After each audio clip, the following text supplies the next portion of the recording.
3 मिनिटात 30 बातम्या. Powered by बाबा जाधव मसाले, खजिना मराठी चवीचा. अस्सल खा, अस्सल रहा. आमचे विनायक राऊत साहेब. एकनाथ शिंदे यांच्या शिवसेनेकडून राज्यसभेसाठी माजी खासदार राहुल शेवाळे यांचं नाव जवळपास निश्चित झालंय. राहुल शेवाळे यांच्यासोबत शायना एनसी, संजय निरुपम यांच्याही नावाची चर्चा सुरू आहे. राज्यसभेसाठी भाजपची नावं ठरली असल्याची सूत्रांची माहिती आहे. रामदास आठवले, विनोद तावडे, विजय रहाटकर, धैर्यशील पाटील यांची राज्यसभेवर वर्णी लागण्याची शक्यता आहे. शरद पवार पुन्हा राज्यसभेवर जाणार असल्याची सूत्रांची माहिती आहे. शरद पवार यांच्यासोबत घटक पक्षातील नेत्यांची चर्चा झाल्याची माहिती समोर आली आहे. राष्ट्रवादीकडून पार्थ पवार यांची राज्यसभेवर वर्णी लागणार आहे. राष्ट्रवादीच्या कोअर कमिटीच्या बैठकीत त्याबाबत निर्णय झाल्याची माहिती आहे. सुनेत्रा पवार यांच्या उपस्थितीत झालेल्या कोअर कमिटीच्या बैठकीत पार्थ पवार यांच्या नावावर शिक्कामोर्तब झाल्याचं समजलं.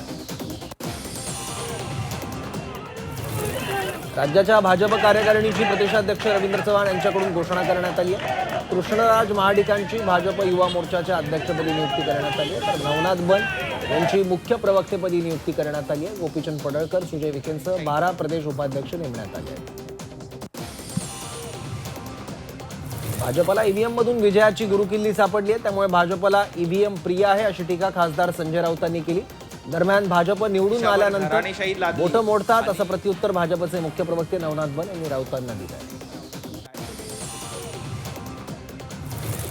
जपानी तरुणी मराठीत बोलत असल्यानं राज ठाकरेंनी कौतुक केलंय. परक्यांना कळतं मात्र मराठी अर्थार्जनाची भाषा बनवूया असं केल्यानं मराठीशिवाय पर्याय उरणार नाही अशी पोस्ट राज ठाकरे यांनी सोशल मीडियावर पोस्ट केली आहे. राज्यातील 22 जिल्हा परिषद निवडणुका लांबणीवर पडल्यात. तर 50% आरक्षण मर्यादा ओलांडलेल्या स्थानिक स्वराज्य संस्थांच्या निवडणुका घेण्यास सुप्रीम कोर्टानं मनाई केली आहे.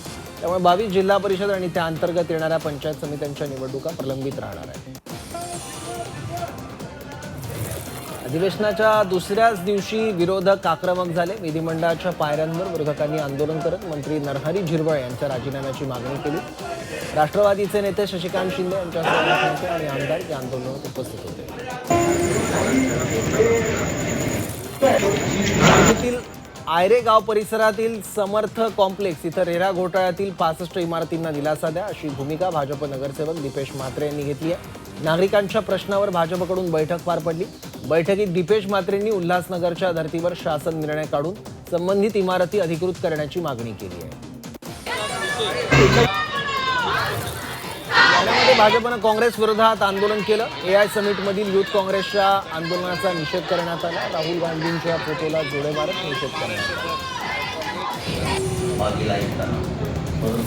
कल्याण डोंबिवलीत बांगलादेशी आणि परप्रांतीय मच्छी विक्रेत्यांमुळे स्थानिक भूमिपुत्र मच्छी विक्रेत्यांच्या व्यवसायावर गदा येत असल्याचा आरोप केलाय.